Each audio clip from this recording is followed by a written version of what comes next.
बहनों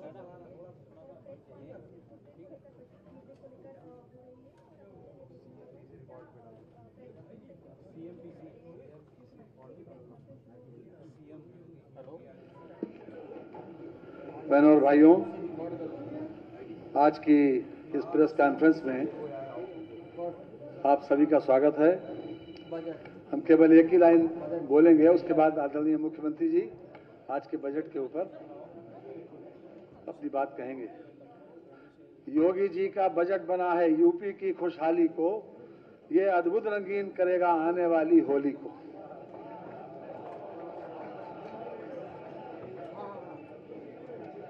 योगी जी का बजट बना है यूपी की खुशहाली को, ये अद्भुत रंगीन करेगा आने वाली होली को। बहुत बहुत धन्यवाद।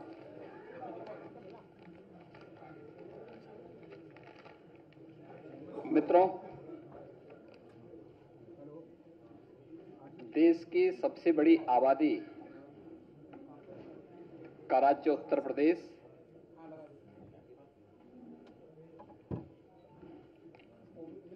पिछले 6 वर्षों के दौरान सबका साथ, सबका विकास, सबका विश्वास और सबके प्रयास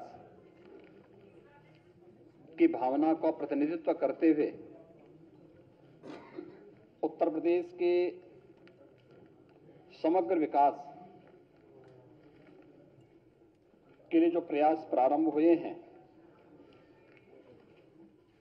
उसके पीछे आदरणीय प्रधानमंत्री जी की प्रेरणा, उनका मार्गदर्शन और बजट जब भी प्रस्तुत किया गया है वो एक निश्चित थीम के साथ प्रस्तुत किया गया। अगर आप देखें कि 2017-18 में जब प्रदेश में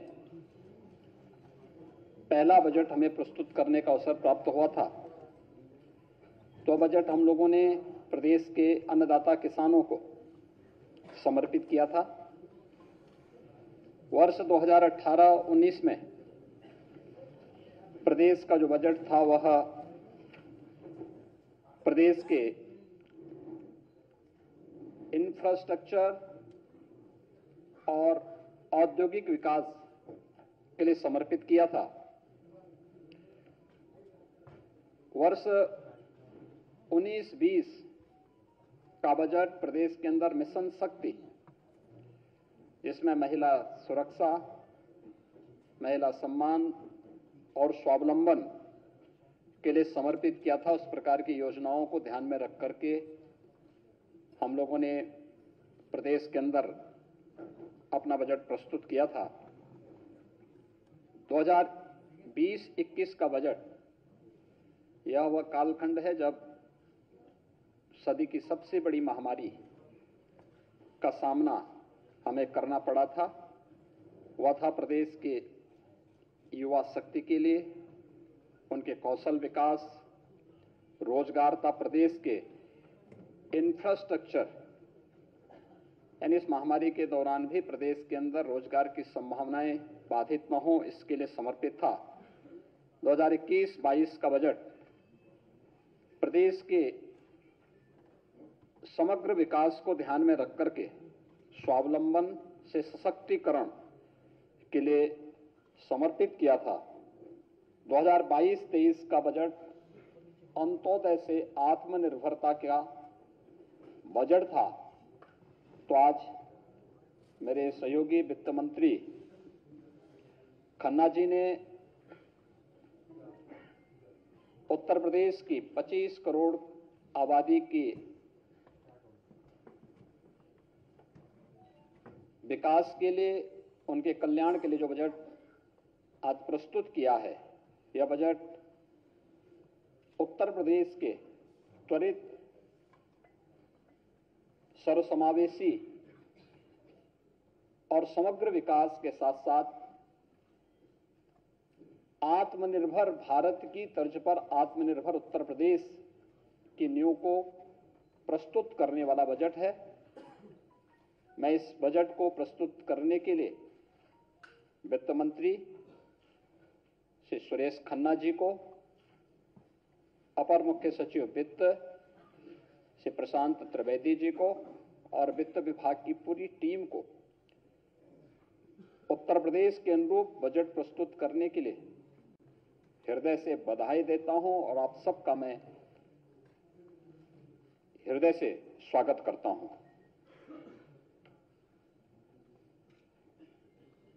यह बजट उत्तर प्रदेश को देश की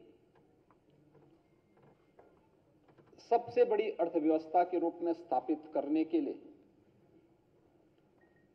और आदरणीय प्रधानमंत्री जी के विजन के अनुरूप उत्तर प्रदेश अगले 5 वर्ष के अंदर $1 ट्रिलियन की इकोनॉमी बने, इसके लिए यह बजट नींव का पत्थर साबित होगा।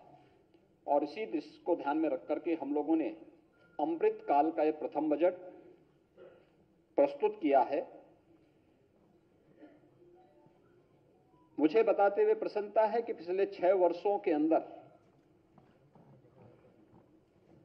प्रदेश ने जो बजट अपना प्रस्तुत किया है, आज जो बजट प्रस्तुत हुआ है 6,90,000 करोड़ रुपए से अधिक का बजट प्रस्तुत हुआ है। आप 16-17 में जो बजट प्रस्तुत हुआ था प्रदेश के अंदर, वह 3,40,000 करोड़ रुपए का था। आप देखेंगे पिछले 6 वर्ष के अंदर दुगने से अधिक की वृद्धि प्रदेश के बजट के लिए हुई है।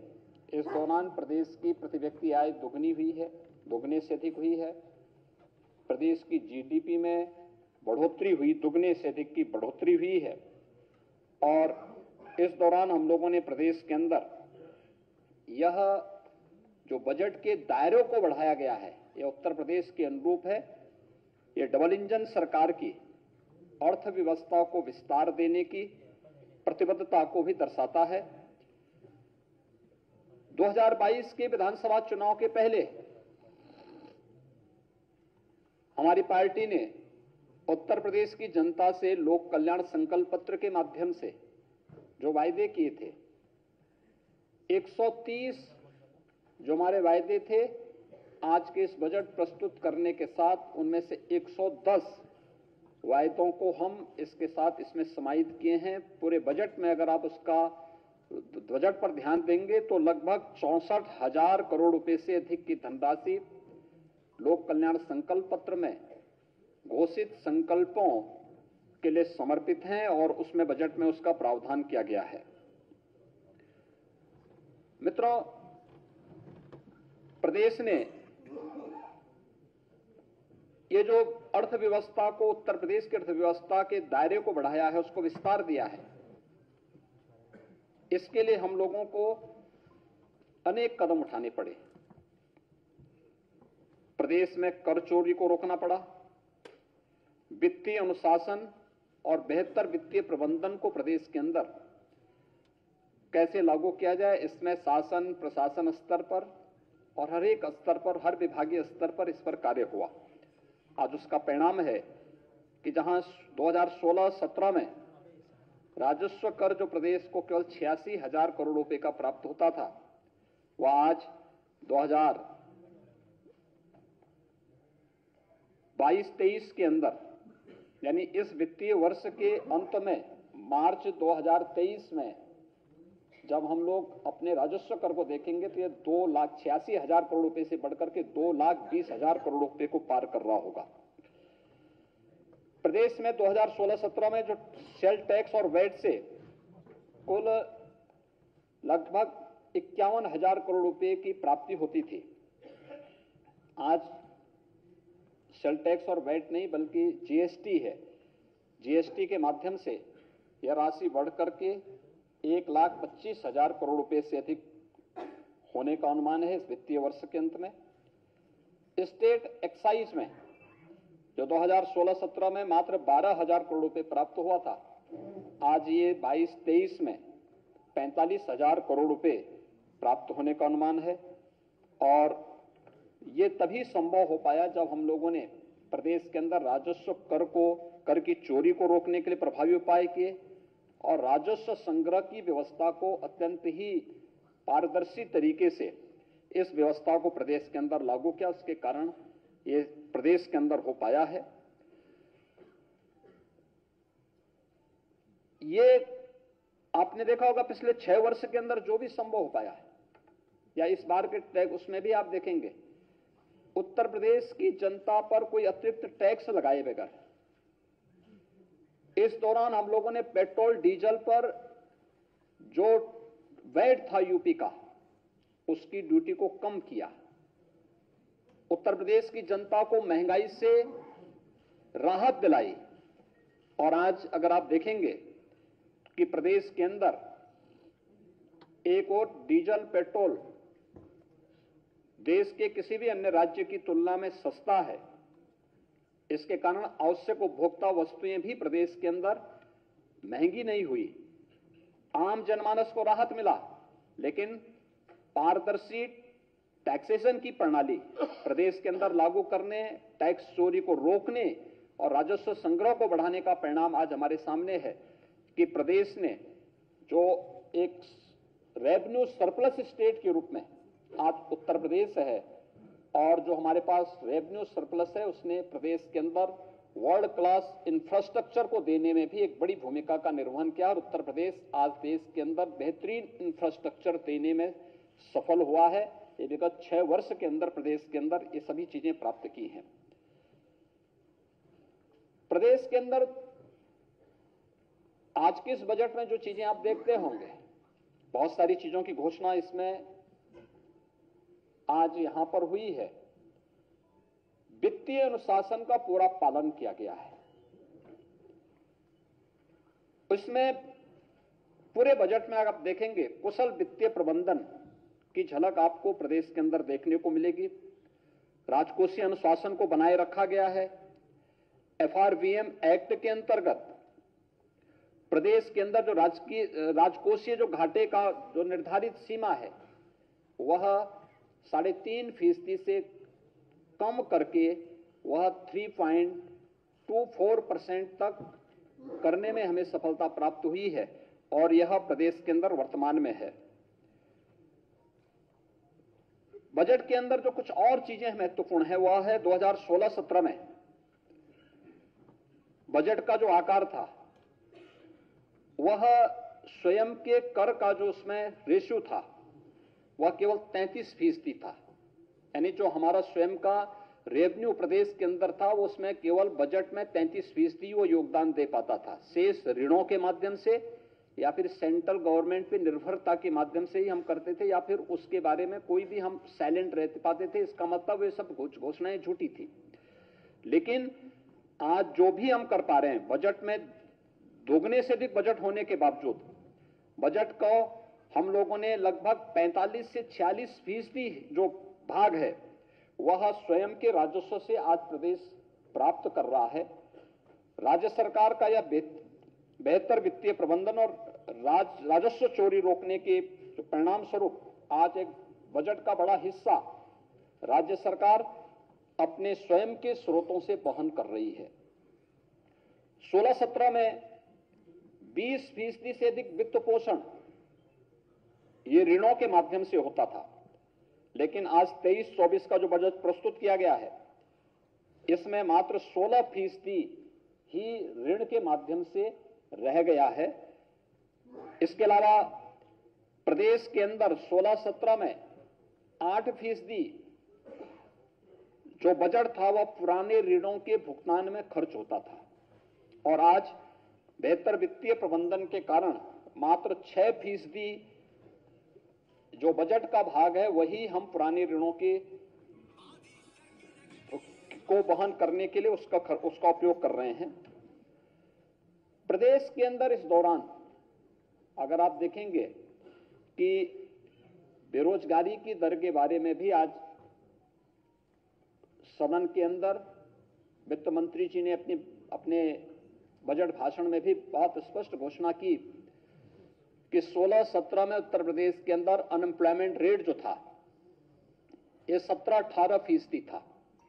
आज ये मात्र 4% रह गया है। रोजगार की संभावनाएं बढ़ी, नए रोजगार सृजित हुए,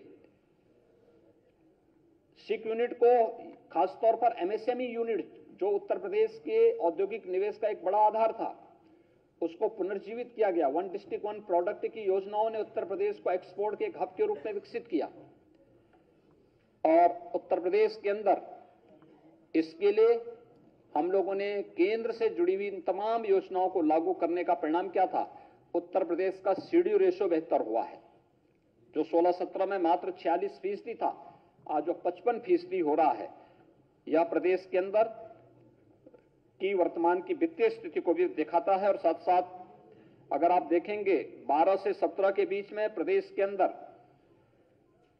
कुल 5,90,000 करोड़ रुपए के ऋण वितरित हुए थे और 17 से 22 के बीच में यहां पर उद्यमियों ने, कृषकों ने, अलग अलग एमएसएमई सेक्टर ने जो यहां पर उन्हें ऋण वितरित किए गए वह लगभग 9,50,000 करोड़ रुपए से अधिक का था।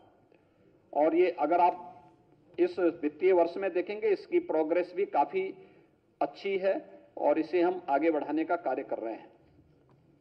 मित्रों, उत्तर प्रदेश के अंदर अगर आप देखेंगे आज के इस बजट में जो घोषणाएं हुई हैं उनमें मुख्य रूप से प्रदेश के अंदर एक बड़ा भाग कैपिटल एक्सपेंडिचर के लिए है, यानी प्रदेश के अंदर इंफ्रास्ट्रक्चर डेवलपमेंट पर उस धनराशि खर्च होगी जो प्रदेश के अंदर रोजगार के सृजन में एक बड़ी भूमिका का निर्वहन करने जा रही है।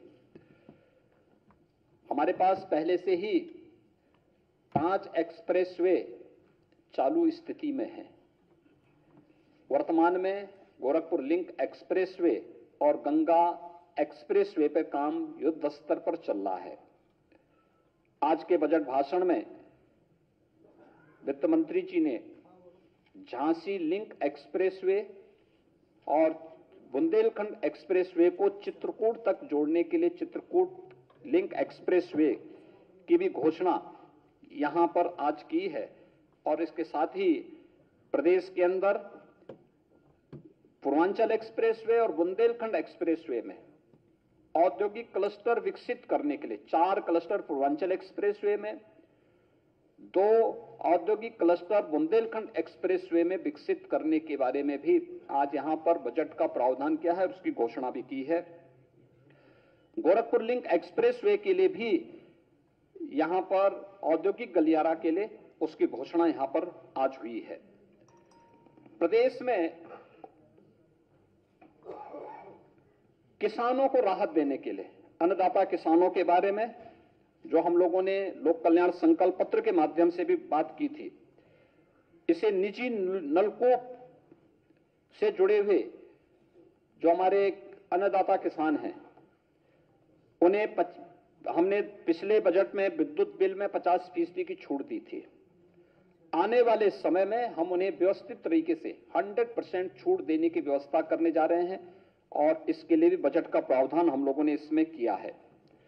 बुंदेलखंड में भारत सरकार और जर्मनी की सरकार की सहायता से एक ग्रीन एनर्जी कॉरिडोर परियोजना के लिए भी यहां पर प्रदेश के अंदर इस बजट में इसका प्रावधान करने का कार्य किया गया है। प्रदेश के अंदर अयोध्या को एक मॉडल सोलर सिटी के रूप में विकसित करने और फिर अयोध्या की तर्ज पर प्रदेश के सभी नगर निकायों को, खासतौर पर जो हमारे 17 नगर निगम हैं, इस नगर निगम को भी उन्हीं तर्ज पर आगे बढ़ाने के लिए जिससे हम लोग प्रदेश में नेट जीरो की तरफ जा सके। हमारे शहर, आपने देखा होगा पिछली बार हम लोगों ने जब 2017 में आए थे तो कार्बन उत्सर्जन को न्यूनतम करने के लिए जितनी भी स्ट्रीट लाइट थी उन्हें एलईडी स्ट्रीट लाइट में हम लोगों ने ईएसएसएल के साथ मिलकर के बदला था। आज आप देखते होंगे कि इसका काफी बड़ा प्रभाव पड़ा था प्रदेश के अंदर। एक सभी सिटी आज जितने हमारे नगर निकाय हैं उनमें स्ट्रीट लाइट दर्शनीय भी है और साथ साथ वहां पर बिजली भी कम खर्च होती है और जितनी भी सोलर लाइट बदली गई, जितनी भी वहां पर स्ट्रीट लाइट बदली गई थी, उस स्ट्रीट लाइट पे शासन को एक भी पैसा खर्च नहीं करना पड़ा था। वो सारा पैसा भारत सरकार की संस्था ईएसएल ने मिलकर के उस पैसे को वहां पर जितनी भी वहां पे हेलोजन लाइट थी, अन्य स्ट्रीट लाइट थी, उसे बदल करके एलईडी स्ट्रीट लाइट के रूप में उसे बदला था।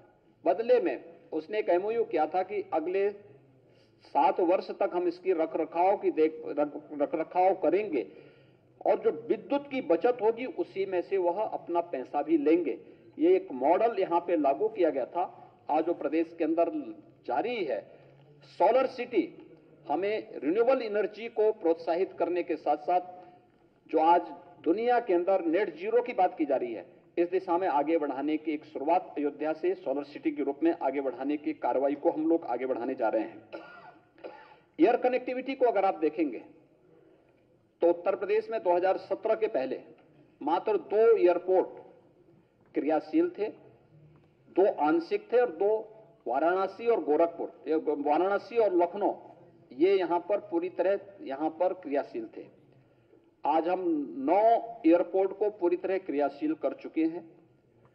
प्रदेश में वर्तमान में 2 इंटरनेशनल एयरपोर्ट का निर्माण हो रहा है। 3 एयरपोर्ट वर्तमान में, इंटरनेशनल एयरपोर्ट वर्तमान में क्रियाशील हैं। 9 अन्य एयरपोर्ट पे यहां पे प्रदेश के अंदर कार्य चल रहा है। कुल मिलाकर के अगले 1-1.5 वर्ष के अंदर उत्तर प्रदेश के अंदर 21 एयरपोर्ट होंगे जो पूरी तरह क्रियाशील होंगे और इस पर राज्य सरकार ने बेहतर कार्य किया है और उसको हम भारत सरकार के साथ मिलकर के आगे बढ़ाने का कार्य भी कर रहे हैं। प्रदेश के अंदर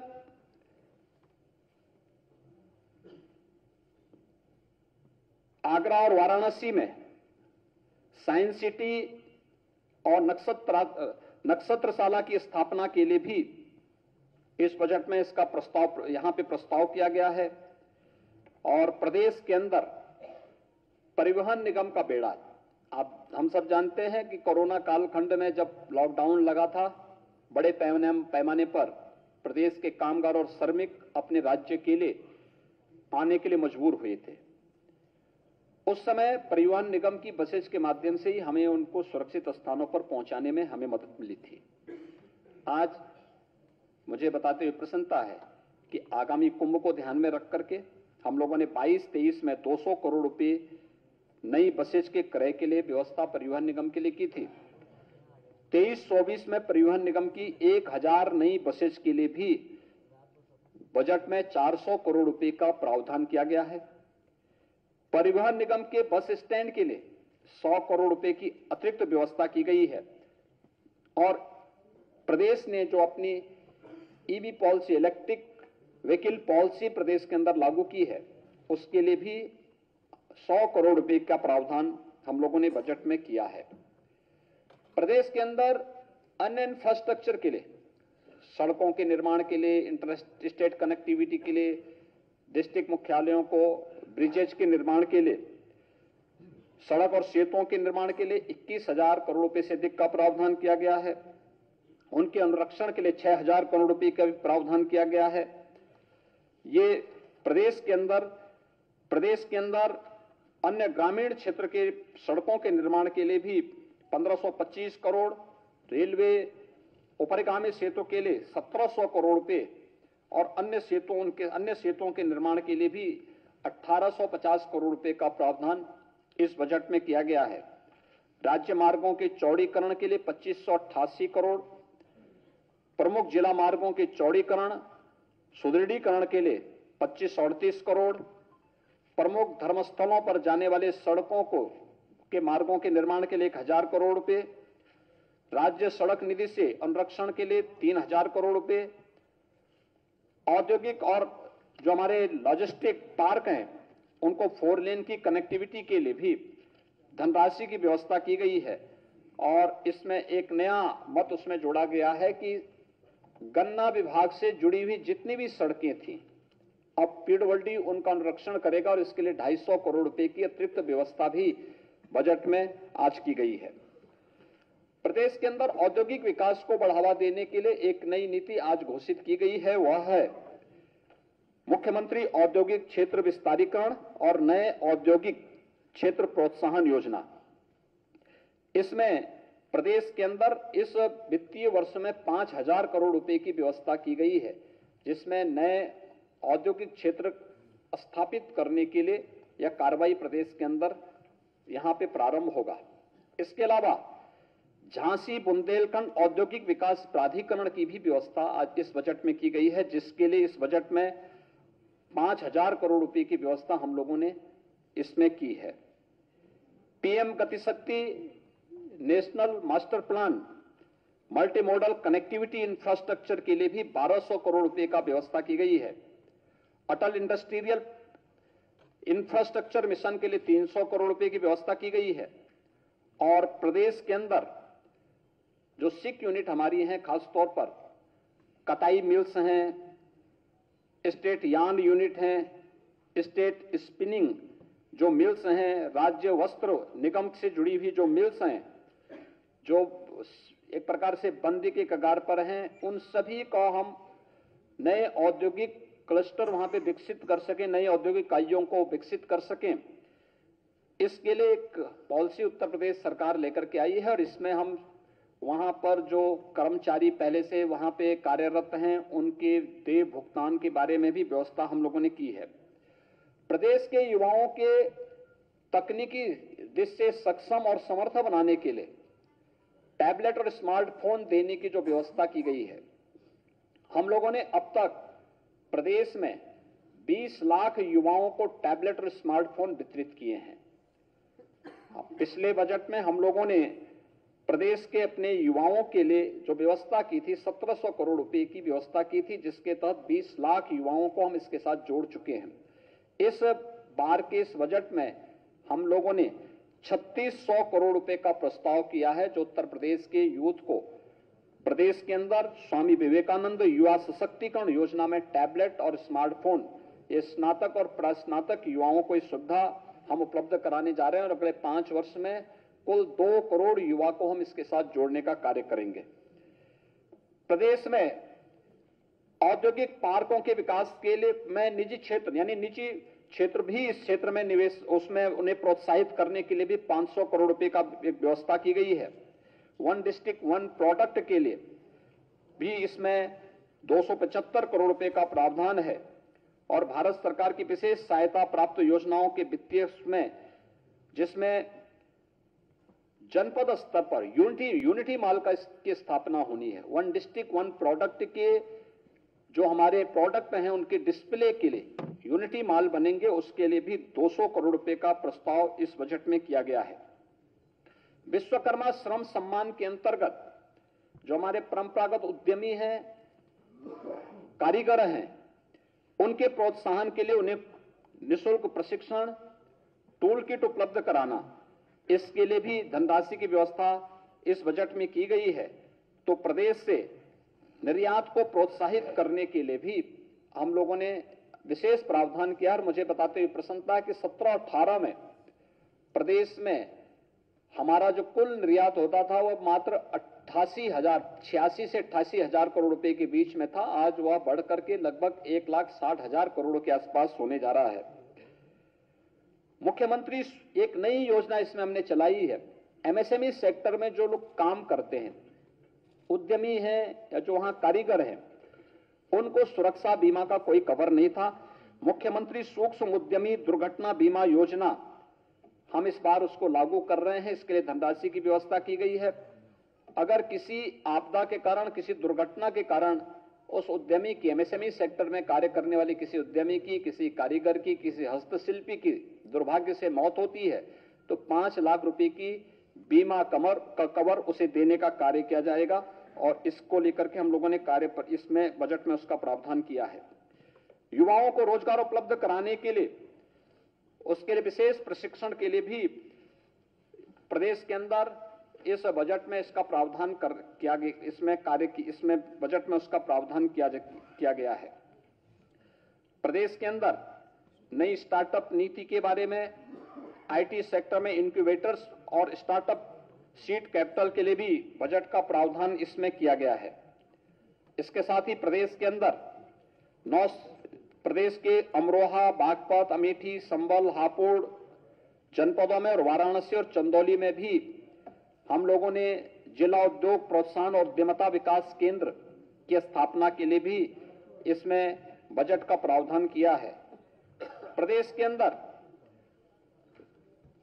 यह वर्ष हम सब जानते हैं कि आदरणीय प्रधानमंत्री जी की प्रेरणा से मिलेट वर्ष के रूप में घोषित हुआ है। जो मोटा अनाज है, श्री अन्न के रूप में जिन्हें प्रधानमंत्री जी ने एक नया संबोधन दिया है। सुपर फूड के रूप में प्रधानमंत्री जी ने अपने यहां पर जीआईएस के उद्घाटन कार्यक्रम के अवसर पर इस रूप में एक नामकरण भी दिया था। प्रदेश के अंदर मिलेट वर्ष के अंतर्गत मिलेट पुनरुद्धार योजना के लिए 55 करोड़ 60 लाख रुपए का प्रस्ताव किया जा रहा है। प्रदेश के अंदर इस वर्ष हम लोग नए 5 विश्वविद्यालय या विश्वविद्यालय के समकक्ष संस्थान खोलने जा रहे हैं, जिनमें कुशीनगर में महात्मा बुद्ध के नाम पर एक कृषि विश्वविद्यालय का प्रस्ताव भी है। 3 अन्य विश्वविद्यालय, राज्य विश्वविद्यालय जिन कमिश्नरी में अब तक कोई भी स्टेट यूनिवर्सिटी नहीं थी, खासतौर पर मिर्जापुर में मां विंध्यवासिनी के नाम पर, दही पाटन मंडल में मां पाटेश्वरी के नाम पर, और मुरादाबाद, ये 3 कमिश्नरी हमारी थी जहां पे कोई भी राज्य विश्वविद्यालय राज्य सरकार के स्तर पर नहीं था। वहां पर ये व्यवस्था की जा रही है और कुशीनगर में एक कृषि विश्वविद्यालय इसके साथ प्रस्तावित किया गया है। और प्रदेश के अंदर फार्मास्यूटिकल्स फील्ड में जो अपार संभावना है, इसके लिए भी एक विश्वविद्यालय के समकक्ष इंस्टीट्यूट के निर्माण के लिए भी बजट में उसका प्रावधान प्रदेश के अंदर किया है। उत्तर प्रदेश में हम लोगों ने औद्योगिक निवेश और एमएसएमई सेक्टर के लिए पिछले 6 वर्ष के अंदर इंफ्रास्ट्रक्चर के लिए काफी ध्यान दिया। प्रदेश के अन्नदाता किसानों के लिए भी काफी प्रावधान किए। अगर आप देखेंगे 2017 से ही प्रदेश के अंदर हम लोगों ने प्रोक्योरमेंट पॉलिसी ला करके मीडिएटर की व्यवस्था समाप्त करके किसानों से सीधे क्रय करना प्रारंभ किया। धान का, गेहूं का, दलहन का, तिलहन का, मकई का, ये सभी चीजें हम किए और डीबीटी के माध्यम से किसानों के खाते में पैसे दिए। प्रदेश के अंदर 1,97,000 करोड़ रुपए से अधिक की राशि अब तक हम गन्ना किसानों के गन्ना मूल्य का पिछले 6 वर्ष के अंदर भुगतान भी कर चुके हैं। चीनी मिलें जो बंद हो रही थी वो फिर से चलनी प्रारंभ हुई हैं और कोरोना कालखंड में भी हम लोगों ने इसको चलाया है। परिणाम है उत्तर प्रदेश में कृषि विकास दर पिछले 6 वर्ष में 3% से अधिक बढ़ी है, लेकिन इसे डबल डिजिट में ले जाना है। उत्तर प्रदेश की इस पोटेंशियल को हम और तेजी से आगे बढ़ा सकें। एफपीओस के गठन के साथ साथ एग्री स्टार्टअप को स्थापित करने के लिए भी बजट में इसका प्रावधान किया जा रहा है और यह बहुत महत्वपूर्ण होगा, जिसमें एग्रीटेक स्टार्टअप और इंक्यूबेटर सेंटर के लिए भी एक विशेष प्रावधान किया जा रहा है, जिसमें हमारे एग्रीकल्चर यूनिवर्सिटीज के साथ साथ यहां पर कृषि विज्ञान केंद्र जो 9 प्रदेश के अंदर क्लाइमेटिक जोन है, उनमें कृषि विज्ञान केंद्रों को भी हम लोग एक सेंटर ऑफ एक्सीलेंस के रूप में विकसित करने की दिशा में एक नया प्रयास प्रारंभ करेंगे। टिश्यू कल्चर प्रयोगशाला की स्थापना के लिए भी बजट में 10 करोड़ रुपए का प्रावधान है। Centre of excellence for Honey योजना सहारनपुर में स्थापित करने के लिए 10 करोड़ की व्यवस्था है। और प्रदेश के अंदर जो हमारे निराश्रित गोवंश है, ये 3 प्रकार की योजना राज्य सरकार इसमें पहले से संचालित कर रही है। एक निराश्रित गोवंश जो शासन के द्वारा संचालित निराश्रित गो आश्रय स्थलों पर के माध्यम से संचालित हैं, 10 लाख से अधिक गोवंश उसमें है। दूसरी है मुख्यमंत्री सहभागिता योजना, जिसमें प्रदेश के अंदर उन सभी किसानों को, जो किसान अपने यहां गोवंश को लेकर के उनकी देखभाल कर सकता है, उन्हें 4 गोवंश तक हम अनुमन्य करते हैं और हर गोवंश का 900 रुपए हर महीने उसे उपलब्ध कराते हैं। तीसरी है कुपोषित यानी सुपोषण योजना के अंतर्गत उन कुपोषित परिवारों को जहां कोई मां या कोई बच्चा कुपोषित है, उन्हें निराश्रित गो आश्रय स्थल से एक ब्याही हुई गाय उन्हें उपलब्ध करवाते हैं और 900 रुपए हर महीने उपलब्ध करा रहे हैं। 15,000 से अधिक परिवारों को अब तक ये सुविधा उपलब्ध कराई जा चुकी है।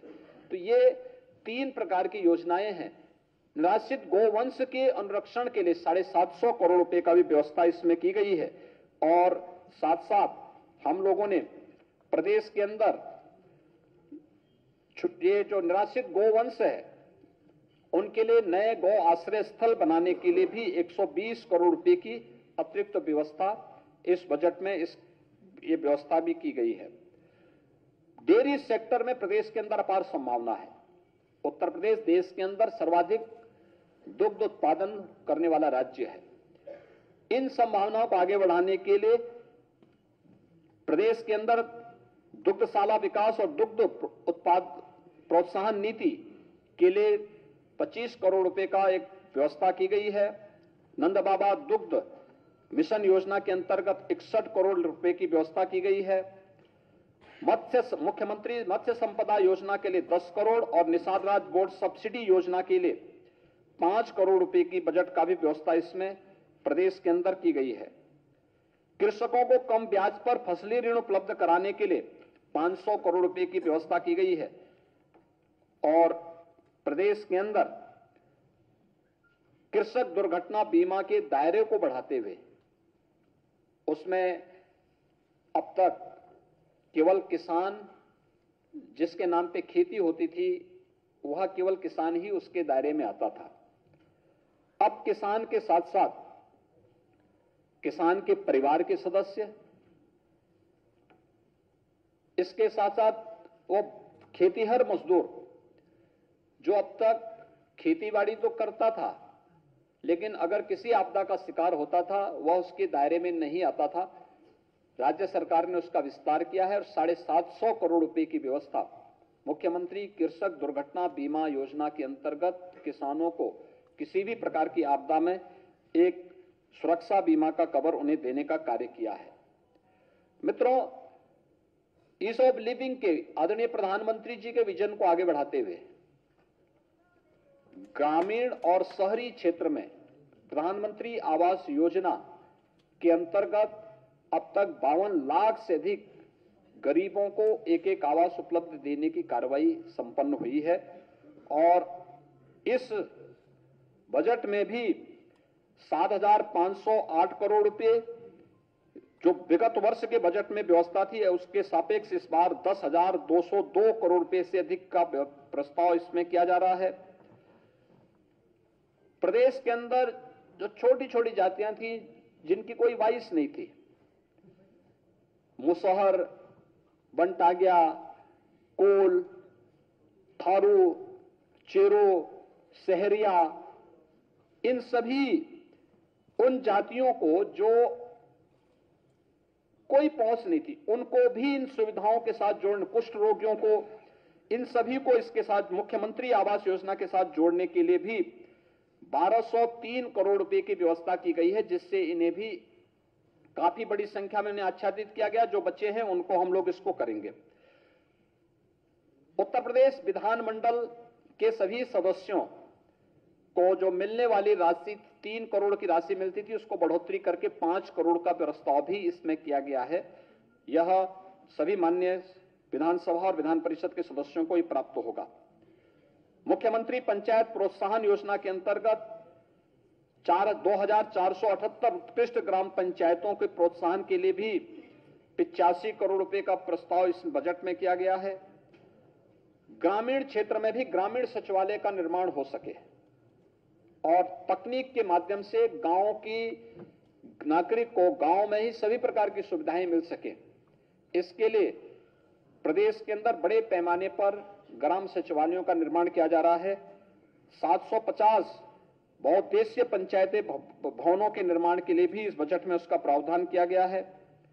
ग्रामीण क्षेत्र में वहां पर जन सुविधाओं के विकास और अंत्येष्टि स्थलों के लिए भी बजट का प्रावधान इसमें किया गया है और एक नई स्कीम इसमें लागू की जा रही है, उत्तर प्रदेश मातृभूमि योजना, जिसके अंतर्गत प्रदेश के अंदर कोई भी व्यक्ति जो प्रवासी नागरिक है उत्तर प्रदेश का, वो अगर अपने ग्राम पंचायत में अपने किसी पूर्वज के नाम पर कोई निर्माण कार्य कराना चाहता है, कोई बहुउद्देशीय भवन बनाना चाहता है, कोई कन्वेंशन सेंटर बनाना चाहता है, कोई लाइब्रेरी बनाना चाहता है या किसी अन्य निर्माण कार्य के लिए, तो उसमें इस योजना के अंतर्गत हम उसे जोड़ रहे हैं और इसके माध्यम से फिर हम उसे एक स्थान देंगे और उसके साथ एक एमओयू करते हुए उसका उपयोग ग्राम पंचायत कर पाएगी और गांवों के विकास में प्रवासी नागरिकों की भूमिका को भी हम इसके साथ जोड़ पाएंगे। योजना हम लागू करने जा रहे हैं।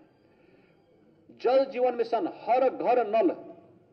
आप सब जान सकते हैं कि प्रदेश के अंदर तेजी के साथ ये आच्छादन की प्रक्रिया बढ़ रही है। हमारा अनुमान है कि इस वित्तीय वर्ष में हम 1 करोड़ से अधिक घरों तक शुद्ध पेयजल का कनेक्शन उपलब्ध कराने में समर्थ हो जाएंगे। 1 करोड़ परिवार तक। आप इस बजट में जल जीवन मिशन के लिए 21,000 करोड़ रुपए का प्रस्ताव किया गया है।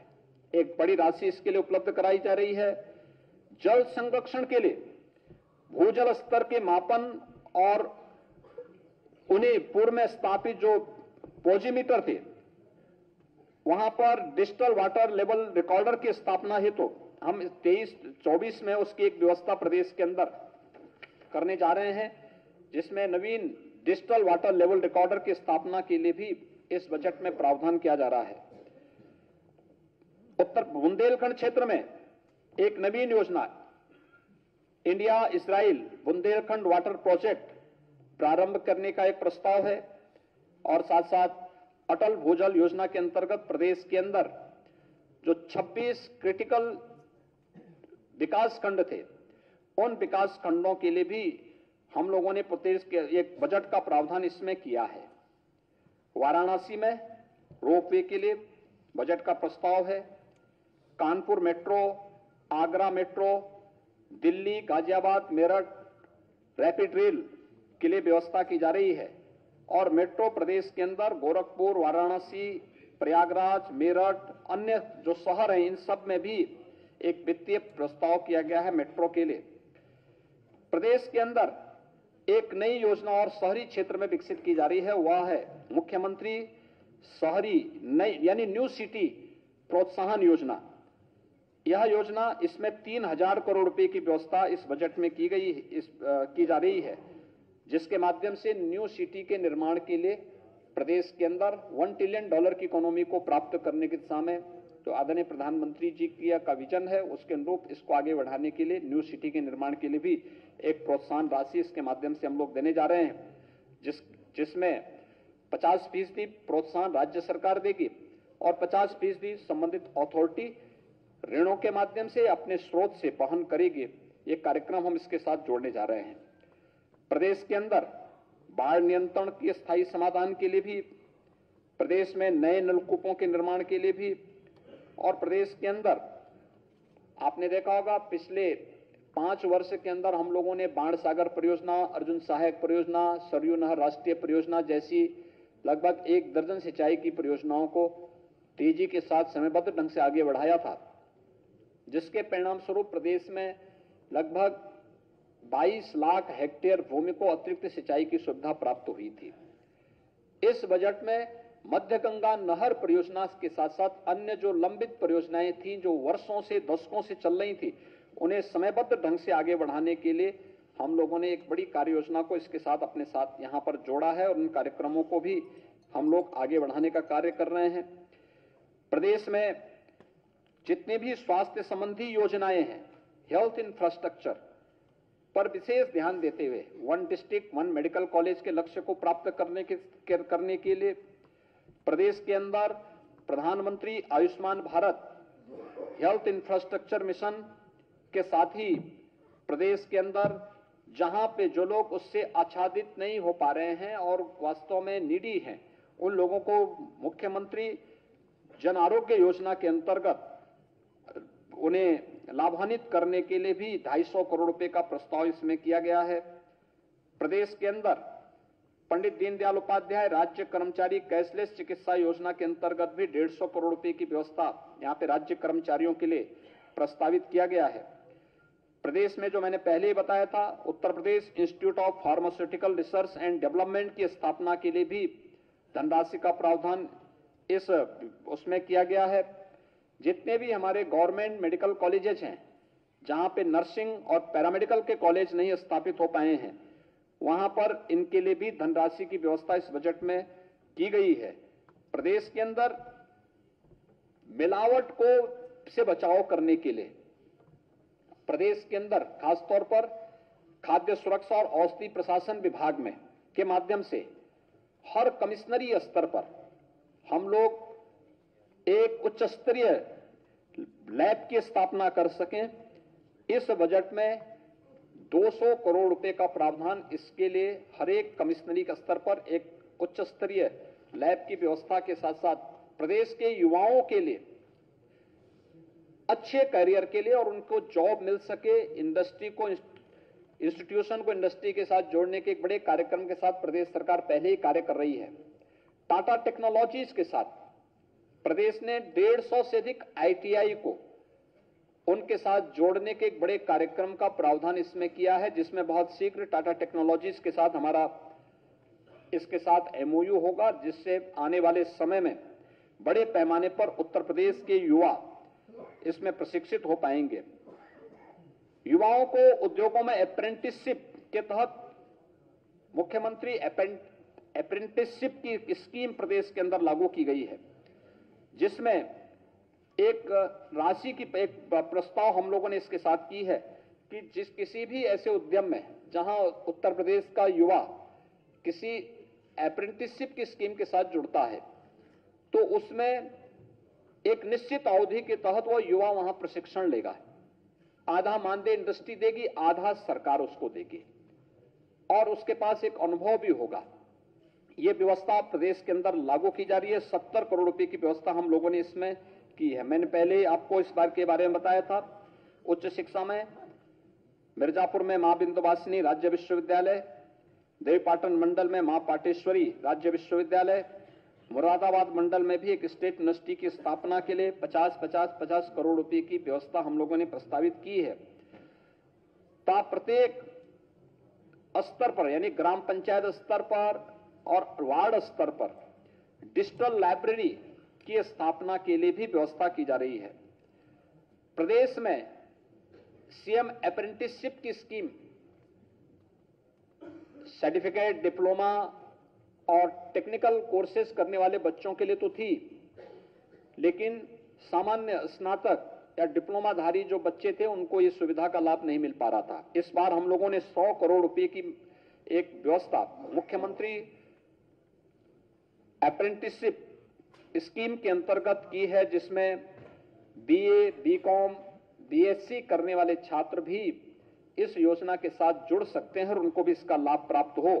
इसके बारे में प्रदेश के अंदर राज्य विश्वविद्यालयों में वाईफाई की सुविधा उपलब्ध हो, यह भी हम लोग इसके साथ जोड़ने जा रहे हैं।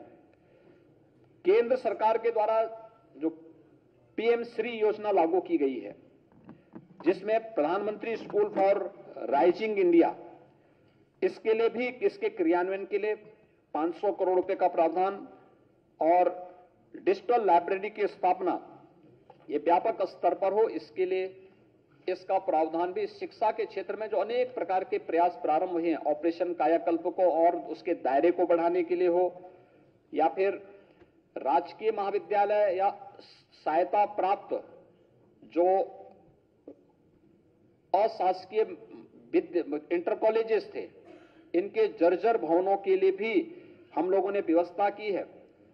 संस्कृत विद्यालयों, जो संस्कृत विद्यालय थे जर्जर स्थिति में हैं, 100 करोड़ रुपए की व्यवस्था उनके लिए की जा रही है और संस्कृत विद्यालयों में अध्ययन करने वाले छात्रों के लिए एक विशेष स्कॉलरशिप की स्कीम भी हम लोग इस बार लेके आने वाले हैं, जिसके माध्यम से उन छात्रों को लॉजिंग, फूडिंग की कोई समस्या न होने पाए, उसके लिए स्कॉलरशिप राज्य सरकार उन्हें देगी। इसके बारे में भी हम लोग इस बजट में हम लोगों ने इसका प्रावधान किया है।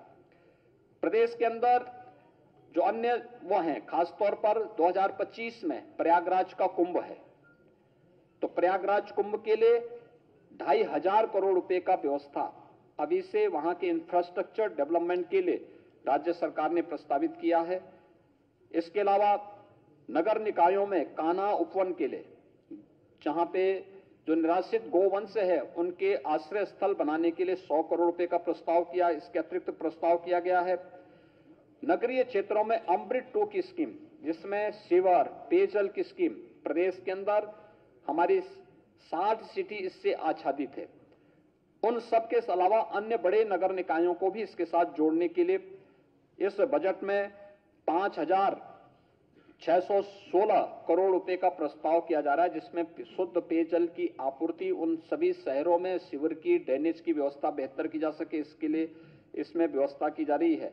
और साथ साथ प्रदेश के अंदर दो महत्वपूर्ण योजनाएं, एक एस्पिरेशनल विकासखंड, विकास की प्रक्रिया में जो विकासखंड पिछड़ गए थे, ऐसे 100 विकासखंडों पर प्रदेश सरकार ने कार्य प्रारंभ किया है, उनके लिए भी, और 100 नगर निकायों को प्रदेश में पिछले 5 वर्ष के अंदर नगर निकायों का दायरा बढ़ा है। आज 762 नगर निकाय यूपी के अंदर हैं। इनमें से बहुत सारे नगर निकाय ऐसे हैं जो ग्रामीण पृष्ठभूमि से जुड़े हुए हैं, बुनियादी सुविधाओं का अभाव आज भी उनके पास है।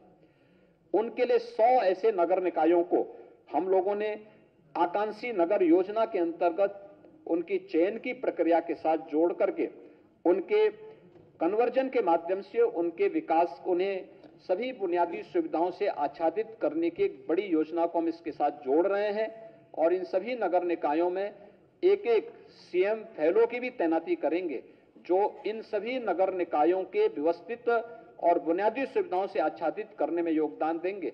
ये बुनियादी सुविधाएं वहां पे निवास करने वाले नागरिकों को भी उपलब्ध हो पाएंगे। प्रदेश में सर्विस सेक्टर में अपार संभावनाएं हैं और खासतौर पर पर्यटन क्षेत्र में स्पिरिचुअल जो टूरिज्म है उत्तर प्रदेश का, ये उत्तर प्रदेश की एक बड़ी पूंजी है।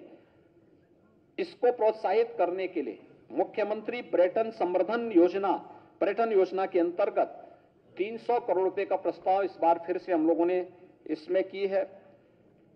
सहारनपुर के शाकंभरी देवी मंदिर के समय की मंदिर में पर्यटन सुविधाओं के विकास के लिए यहां पर इसमें व्यवस्था की है। युवाओं के विशेष प्रशिक्षण, गाइड का प्रशिक्षण दिया जाना हो, अन्य कार्यक्रमों को प्रोत्साहित करने के लिए भी यहां पर इसके लिए व्यवस्था की जा रही है। इको टूरिज्म लखनऊ के लिए भी इस बजट में प्रस्ताव किया गया है। बुंदेलखंड में टूरिज्म के पार संभावनाएं हैं। वहां के किलों को टूरिज्म सर्किट के रूप में आगे बढ़ाने के लिए और वहां पे पर्यटन की अन्य संभावनाओं को आगे बढ़ाने के लिए बौद्ध परिपथ की दृष्टि से उत्तर प्रदेश अत्यंत समृद्धशाली है। इसके लिए भी प्रदेश के अंदर हम लोगों ने बजट में इसका व्यवस्था की है।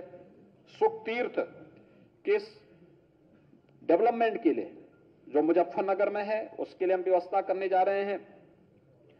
नैमिषारण्य तीर्थ के विकास के लिए भी यहां पर व्यवस्था की जा रही है और प्रयागराज में आगामी कुंभ को ध्यान में रख करके वहां के समेकित विकास के लिए भी एक बजट में प्रावधान किया जा रहा है। प्रदेश के अंदर इसके साथ ही प्रदेश के अंदर एक फैमिली आईडी कार्ड लागू करने की व्यवस्था, यह इस बजट में उसका प्रावधान किया जा रहा है और एक व्यवस्था की जा रही है कि हर परिवार के पास अपना एक फैमिली कार्ड होगा। किन योजनाओं का लाभ उस परिवार को प्राप्त हो रहा है और किन योजनाओं से परिवार अभी वंचित है, फिर 100% सिचुएशन की तरफ उन परिवारों को बढ़ाना। इस फैमिली आई कार्ड योजना को भी हम प्रदेश के अंदर आगे बढ़ाने का कार्य कर रहे हैं। खेलों को प्रोत्साहित करने के लिए 950 करोड़ रुपए का प्रावधान इस बजट में किया जा रहा है।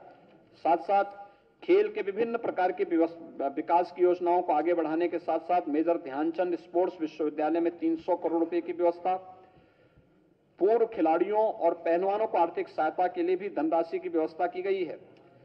खेलो इंडिया यूनिवर्सिटी गेम्स के लिए भी व्यवस्था की जा रही है और वाराणसी और मेरठ में शूटिंग रेंज की स्थापना के लिए भी, अयोध्या में अंतर्राष्ट्रीय क्रीड़ा संकुल के निर्माण के लिए भी इस बजट में व्यवस्था की जा रही है। और पहली बार प्रदेश में व्यवस्था की जा रही है कि निजी जो खेल अकादमी है सरकार उनको भी प्रोत्साहित करेगी। इसका प्रावधान भी हम लोगों ने बजट में किया है। मैनपुरी को मुख्य पर्यटन केंद्र के रूप में विकसित करने के लिए वहां एक संग्रहालय का प्रावधान हम बजट में करने जा रहे हैं। आजमगढ़ के हरिहरपुर में, हरिहरपुर आजमगढ़ का एक ऐसा गांव है जहां पे कला की सभी प्रकार की विधाओं को प्रोत्साहन मिला है और लंबे समय से मिला है। गायन, वादन और नृत्य तीनों प्रकार की विधाएं, इस गांव में एक संगीत महाविद्यालय के निर्माण के लिए भी धनराशि की व्यवस्था बजट में की गई है। प्रदेश में भारतेंदु नाट्य अकादमी के प्रेक्षागृह के नवीनीकरण के लिए भी, उत्तर प्रदेश राज्य पुरातत्व विभाग द्वारा संरक्षित स्मारकों और जो पुरातन स्थल हैं उनके लिए भी धनराशि की व्यवस्था की गई है और शहीद स्मारकों के निर्माण के लिए भी प्रदेश में इस बजट में हम लोगों ने प्रस्ताव किया है। प्रयागराज में भजन संध्या स्थल के निर्माण के लिए, मिर्जापुर में त्रिकोणीय क्षेत्र मां विंध्यवासिनी का मंदिर, मां अष्टभुजा मंदिर, मां काली खो मंदिर की परिक्रमा पथ के विकास के लिए भी यहां पर बजट में विशेष प्रावधान किया गया है। सीतापुर में नैमिषारण्य में वेद विज्ञान अध्ययन केंद्र की स्थापना, काशी हिंदू विश्वविद्यालय में वेद विज्ञान केंद्र के लिए जो व्यवस्था की गई है उसको सेकंड फेज के कार्यक्रम को आगे बढ़ाने और अयोध्या के इंफ्रास्ट्रक्चर डेवलपमेंट के लिए भी इस बजट में अलग से व्यवस्था की गई है। ये कार्यक्रम सभी हम लोगों ने किए हैं। प्रदेश के अंदर इस बार के वर्षा काल में फिर से हम 35 करोड़ वृक्षारोपण प्रदेश के अंदर करके अगले कुछ वर्षों के अंदर प्रदेश के अंदर वन आच्छादन को 15% तक पहुंचाने के एक बड़े लक्ष्य के साथ काम कर रहे हैं। कुकरेल में एक नाइट सफारी, लखनऊ में कुकरेल में नाइट सफारी की स्थापना होगी। इसके लिए बजट में इसका प्रावधान किया गया है। यह प्रदेश का पहला नाइट सफारी होगा और यह एक बड़ी पर्यटन की सुविधाओं को विकसित करने, प्रोत्साहन करने के लिए इसमें बड़ा कार्य इसके माध्यम से होगा।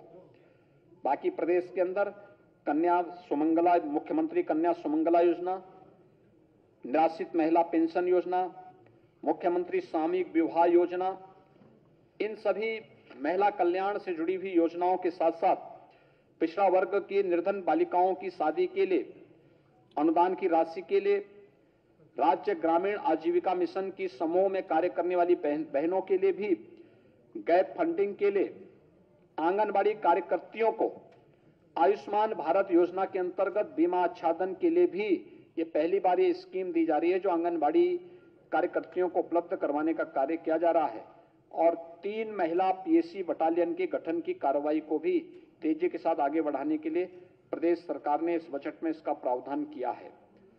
इसके साथ ही प्रदेश के अंदर हम लोगों ने समाज कल्याण विभाग से जुड़ी हुई विभिन्न योजनाओं में अनेक इस कार्यक्रम में इसको आगे बढ़ाया है। खासतौर पर समाज कल्याण विभाग में अगर आप देखेंगे तो 12,648 करोड़ रुपए का बजट का प्रस्ताव केवल इस मद में रखा गया है। दिव्यांगजन कल्याण के लिए 1552 करोड़ रुपए का बजट का प्रस्ताव इसमें किया गया है। प्रदेश के अंदर बाकी अन्य तमाम योजनाएं इसके साथ आई हैं और रोजगार में मुख्यमंत्री युवा स्वरोजगार योजना के अंदर 150 करोड़ रुपए का, विश्वकर्मा श्रम सम्मान योजना के अंतर्गत लगभग 112 करोड़ रुपए का जो एमएसएमई सेक्टर का एक प्रस्ताव है उसको भी इस बजट में उसका प्रावधान किया गया है। प्रदेश के अंदर वृद्धावस्था पेंशन, दिव्यांगजन पेंशन की राशि को राज्य सरकार ने अभी लगभग 1 वर्ष पहले ही उसमें बढ़ोतरी की है, 500 से 1000 रुपया किया है। कुष्ठावस्था पेंशन की राशि को 3000 रुपये प्रति माह किया है। प्रदेश के अंदर एक नई योजना हम लोग इस बार करने जा रहे हैं और वह है उज्ज्वला योजना के लाभार्थियों को, जो प्रदेश के अंदर 1,74,00,000 उज्ज्वला योजना के लाभार्थी हैं, उन्हें दीपावली और होली पे उज्ज्वला योजना का एक एलपीजी का सिलेंडर फ्री में उपलब्ध करवाने की व्यवस्था करने जा रहे हैं और यह व्यवस्था, इसका लिए धनराशि की व्यवस्था भी हम लोगों ने 3,047 करोड़ 48 लाख रुपए की व्यवस्था इस बजट में हम लोगों ने यहां पर की है। प्रदेश के अंदर गृह विभाग से जुड़े हुए तमाम अन्य मदाएं हैं जिसमें पुलिस कार्मिकों की अवस्थापना सुविधाओं के विकास के साथ साथ अन्य महत्वपूर्ण योजना पुलिस के आधुनिकीकरण की दिशा में कार्य योजना को आगे बढ़ाने का कार्य किया जा रहा है। यह वर्ष हमारे लिए बहुत महत्वपूर्ण होगा कि सरदेव अटल जी के नाम पर जो रजिस्टर्ड श्रमिक हैं, कोरोना कालखंड में अनाथ हुए बच्चे हैं, उनके लिए 18 अटल आवासीय विद्यालय, अत्याधुनिक सुविधा से युक्त 18 अटल आवासीय विद्यालय का संचालन हम लोग इस वर्ष जुलाई से करने जा रहे हैं उसके लिए धनराशि की व्यवस्था हम लोगों ने इस बार के बजट में की है और प्रदेश में forensic science institute, Uttar Pradesh police and forensic science institute की स्थापना और वह फंक्शनल हो, उसमें पाठ्यक्रम भी प्रारंभ हो, वह भी आज इस बार के बजट में हम लोगों ने प्रस्तुत किया है। मित्रों, पिछले 6 वर्ष के अंदर अगर आप देखेंगे 16-17 में जहां प्रदेश के बजट का दायरा मात्र 3,40,000 करोड़ रुपए का था, इस बार यह बढ़ करके 6,90,000 करोड़ रुपए से आगे बढ़ चुका है, यानी दोगुने से अधिक बढ़ा है। यह प्रदेश की अर्थव्यवस्था के विस्तार को दिखाता है, उत्तर प्रदेश के अनुरूप उत्तर प्रदेश के बजट को प्रस्तुत करता है। नए भारत का नया उत्तर प्रदेश, आदरणीय प्रधानमंत्री जी की मंशा के अनुरूप भारत की अर्थव्यवस्था को $1 ट्रिलियन की अर्थव्यवस्था बनानी है, तो उसके लिए उत्तर प्रदेश $5 ट्रिलियन की इकोनॉमी बनाने के लिए उत्तर प्रदेश को $1 ट्रिलियन की इकोनॉमी के रूप में अपने को उस प्रकार की सुविधाओं से युक्त सभी प्रकार की सुविधाओं को हम दे सकें। प्रकृति और परमात्मा की सीम कृपा उत्तर प्रदेश में है और टीम उत्तर प्रदेश इस दिशा में बेहतर प्रयास कर रही है। आज का ये बजट उत्तर प्रदेश के समग्र और समावेशी विकास के साथ ही एक आत्मनिर्भर उत्तर प्रदेश की नींव को रखने वाला एक बजट है। मेरा विश्वास है कि सबका साथ, सबका विकास, सबका विश्वास और सबके प्रयास की भावना को आगे बढ़ाते हुए यह बजट उत्तर प्रदेश की 25 करोड़ जनता की भावनाओं को प्रतिनिधित्व करने वाला होगा और नए भारत के नए उत्तर प्रदेश के रूप में उत्तर प्रदेश को एक आत्मनिर्भरता के लक्ष्य को प्राप्त करने में बड़ी भूमिका का निर्वहन करेगा। मैं इस बजट को विधानसभा में प्रस्तुत करने के लिए, सदन के सम्मुख प्रस्तुत करने के लिए वित्त मंत्री जी को और उनकी पूरी टीम को एक बार फिर से बधाई देता हूं। उत्तर प्रदेश के नागरिकों का अभिनंदन करता हूं कि उनका जो अब तक सहयोग प्राप्त हुआ है, पिछले 6 वर्ष के अंदर एक सकारात्मक सहयोग प्राप्त हुआ है कि हर बजट में हमने हर तबके के लोगों को, गांव को, गरीब को, किसान को, नौजवान को, महिलाओं को, समाज के प्रत्येक तबके को इसके साथ जोड़ने का कार्य किया है।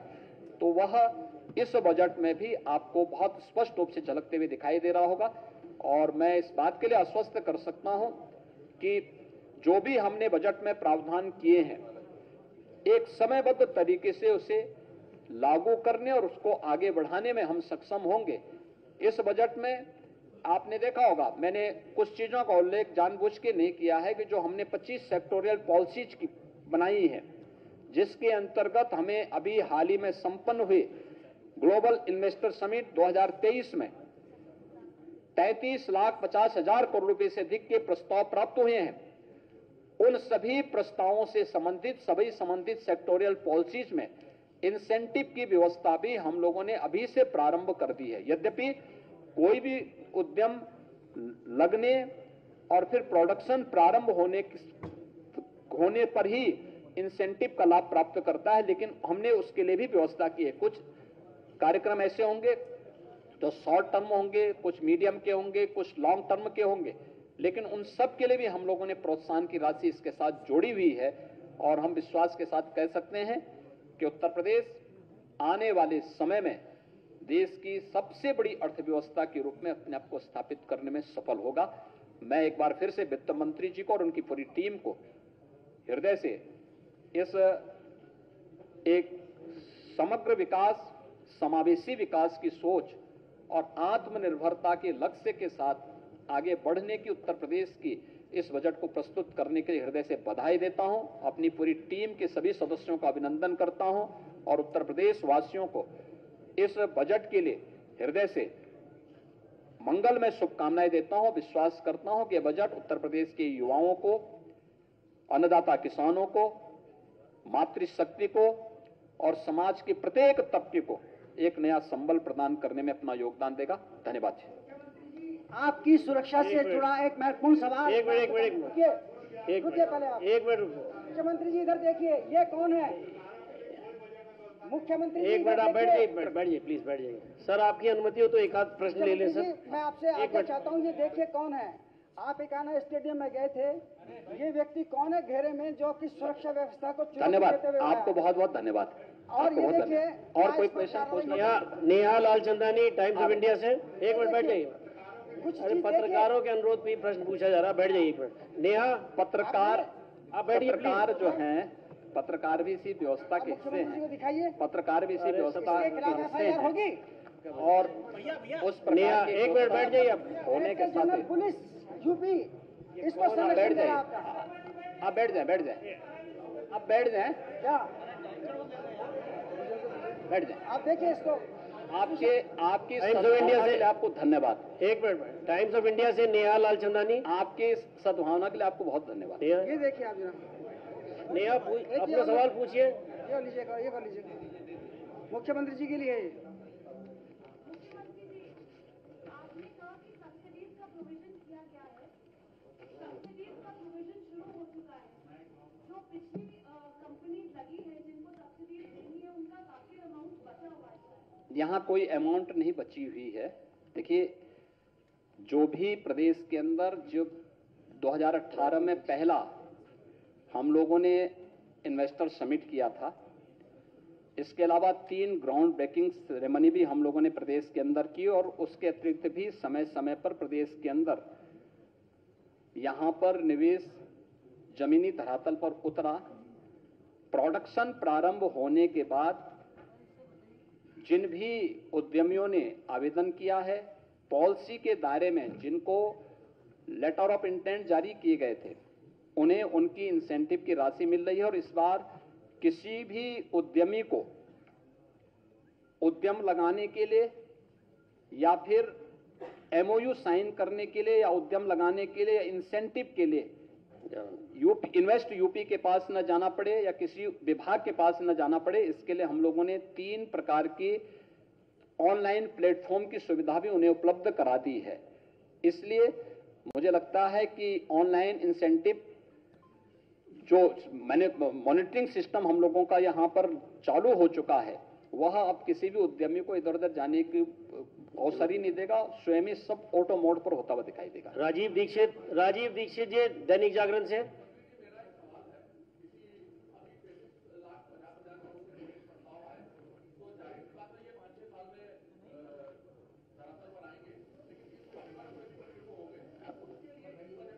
प्रावधान है सभी प्रकार की पॉलिसी के लिए जो भी देखिए, हमारा भी यह है कि अगले 6 महीने के अंदर हम लोगों का एक प्रस्ताव है कि अभी हम लोग 6 महीने के अंदर पहला ग्राउंड ब्रेकिंग करेंगे। ग्राउंड ब्रेकिंग का मतलब एक बड़ा शिलान्यास का कार्यक्रम। लगभग हमारा 5 से 7 लाख करोड़ रुपए का एक प्रस्ताव रखा है कि इतने लाख के प्रस्तावों को हम जमीनी धरातल पर उतारेंगे। तो 5 से 7 लाख करोड़ रुपए के प्रस्ताव अगर जमीनी धरातल पर उतर रहे हैं तो इसका मतलब उनके प्रोडक्शन को आने में 1 साल का समय लग जाएगा।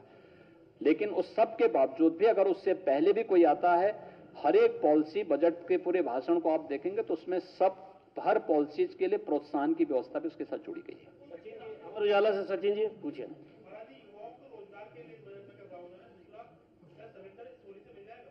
देखिए, युवाओं के लिए एक उन्हें तकनीकी दृष्टि से समर्थ और सक्षम बनाने के लिए स्वामी विवेकानंद युवा सशक्तिकरण योजना के अंतर्गत 3600 करोड़ रुपए टैबलेट और स्मार्टफोन पे हम दे रहे हैं। सीएम इंटर्नशिप स्कीम की दायरे को बढ़ाया गया है। अब तक केवल तकनीकी पृष्ठभूमि से जुड़े हुए डिप्लोमा, जो पॉलिटेक्निक, आईटीआई या फिर डिग्रीधारी बीटेक या बी जो छात्र होते थे, एमटेक होते थे, वही इसके दायरे में आते थे। इस बार बीए, बीएससी, बीकॉम के छात्रों को भी हम लोगों ने इसके साथ जोड़ा है। तो एक इसमें आधा पैसा इंडस्ट्री देगी, आधा गवर्नमेंट देगी। इसको भी हम इसके साथ जोड़े हैं। इससे पहले भी हम लोगों ने अभ्युदय योजना युवाओं के लिए ही यहां पे जारी की थी। इसके अलावा जो ये विश्वविद्यालय बनाए जा रहे हैं, अच्छी और उत्तम शिक्षा के साथ साथ प्राइवेट यूनिवर्सिटी के साथ साथ राज्य विश्वविद्यालय भी आपने देखा होगा।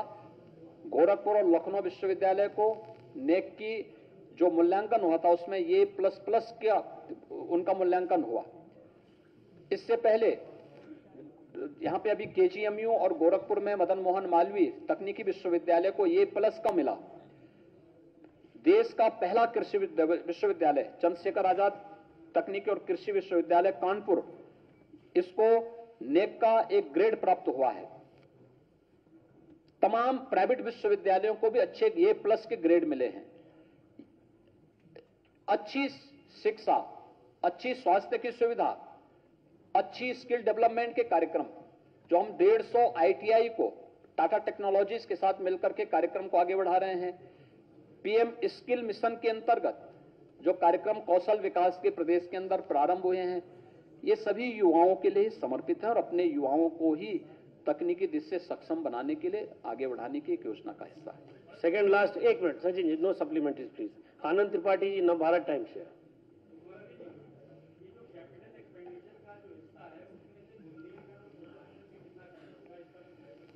देखिए, हमने बुंदेलखंड एक्सप्रेस वे को हम चित्रकूट तक लेके जा रहे हैं और डिफेंस कॉरिडोर और एक औद्योगिक क्लस्टर भी हम उसके साथ विकसित करने जा रहे हैं। दूसरा, झांसी लिंक एक्सप्रेस वे, अभी तक बुंदेलखंड एक्सप्रेस वे में झांसी मुख्यालय छूटा हुआ था और हमारा डिफेंस कॉरिडोर का एक नोड वहां पर है, तो इसको हम इसके लिए भी हम लोगों ने दोनों व्यवस्थाएं इस पे की हैं। औद्योगिक क्लस्टर विकसित करने की कार्रवाई भी बुंदेलखंड में 2 और पूर्वांचल में 4 जगह हम इसके लिए व्यवस्था कर, इसका प्रावधान हमने बजट में किया है। गोरखपुर लिंक एक्सप्रेसवे ऑलरेडी बन रहा है। बलिया लिंक एक्सप्रेसवे के लिए जमीन अधिग्रहण की कार्रवाई तेजी से चल रही है और मेरा अनुमान है कि इस वित्तीय वर्ष में जो अगला वित्तीय वर्ष आएगा, इसमें वह कार्य भी प्रारंभ हो जाएगा। इसके अलावा आप देखेंगे कि पूर्वांचल में और बुंदेलखंड के विकास में लोगों की रुचि, ग्लोबल इन्वेस्टर समिट के माध्यम से भी आपने देखा होगा कि हमेशा ये 2 क्षेत्र उत्तर प्रदेश के अंदर सामाजिक और आर्थिक दोनों दृष्टि से क्षेत्रीय असंतुलन के शिकार होते थे और हमेशा शिकायत करते थे कि साहब विकास हमारा नहीं हो रहा है। पहली बार आपने देखा होगा कि 10 लाख करोड़ रुपए के प्रस्ताव पूर्वांचल के लिए आए हैं, पूर्वी उत्तर प्रदेश के लिए आए हैं और 4,29,000 करोड़ रुपए के जो प्रस्ताव प्राप्त हुए हैं बुंदेलखंड के लिए प्राप्त हुए हैं। डिफेंस मैन्युफैक्चरिंग कॉरिडोर के 2 महत्वपूर्ण नोड ये बुंदेलखंड में झांसी और चित्रकूट में विकसित होने जा रहा है।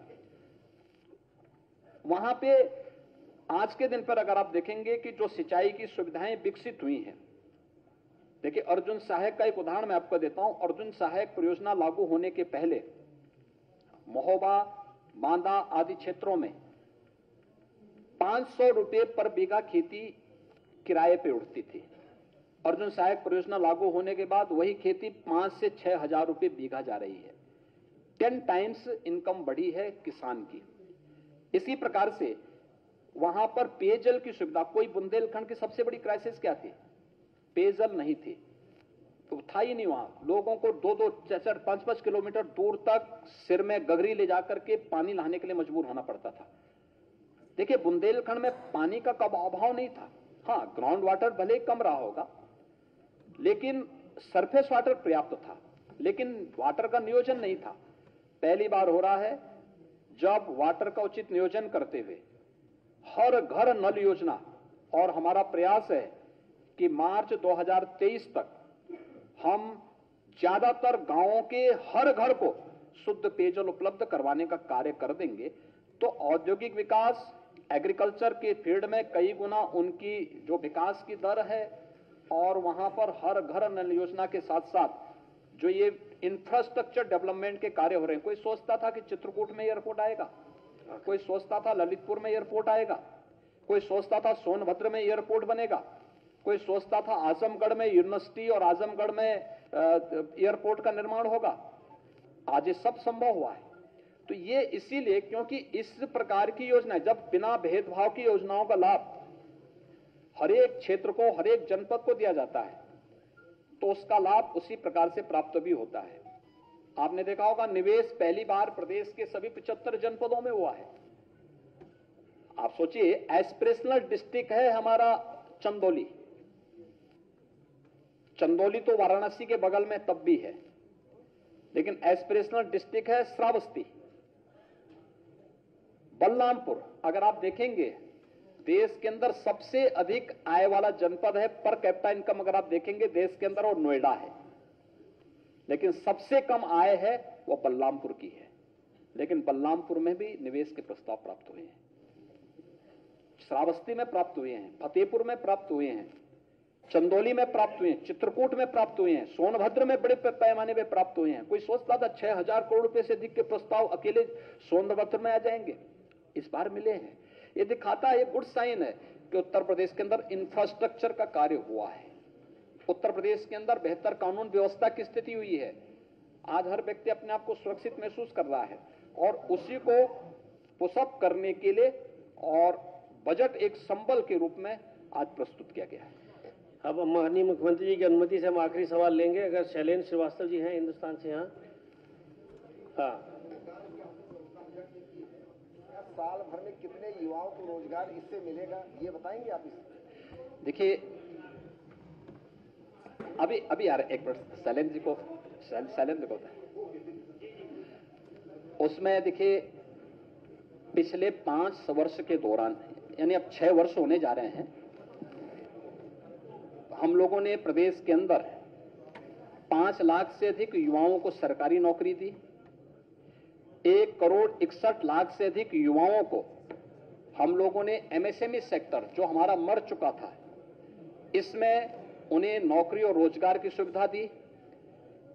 प्रदेश के उद्यमियों को बैंकों के साथ जोड़ करके 60 लाख ऐसे लोगों को हम लोगों ने बैंकों के साथ जोड़ा, जिसने यूपी के सीडी रेशो को बढ़ाया। अगर आप देखेंगे कि 16-17 में उत्तर प्रदेश का जो क्रेडिट डेबिट रेशो था, सीडी रेशो, वह मात्र 46% था, आज बढ़ के लगभग 55% जा रहा है।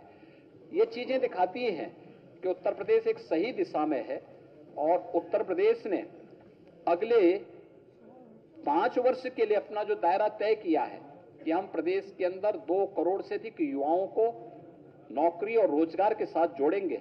ये निवेश, ये global investor summit, MSME sector का विस्तार, विश्वकर्मा श्रम सम्मान जैसी योजनाएं, और प्रदेश के अंदर इंफ्रास्ट्रक्चर डेवलपमेंट से जुड़ी हुई योजनाएं, ये सभी कार्यक्रम जो हमारे चल रहे हैं, एग्रीकल्चर के फील्ड में जो संभावनाएं हैं, इसमें ग्रोथ रेट बढ़ाने के लिए जो एफपीओस का गठन होना, एग्री स्टार्टअप की स्थापना करना, ये सभी चीजों को हम इसीलिए आगे बढ़ा रहे हैं जिससे अधिक से अधिक रोजगार कर पाएंगे। और इसमें मेरा अनुमान है कि 2 करोड़ से अधिक नौजवानों को उत्तर प्रदेश के अंदर ही नौकरी और रोजगार की सुविधा उपलब्ध होगी। धन्यवाद माननीय मुख्यमंत्री जी का, धन्यवाद दोनों माननीय उप मुख्यमंत्री जी का और वित्त मंत्री जी का, सभी सम्मानित अधिकारियों का, सभी हमारे पत्रकार साथियों का। आप सभी लोग लंच के लिए आमंत्रित हैं। धन्यवाद।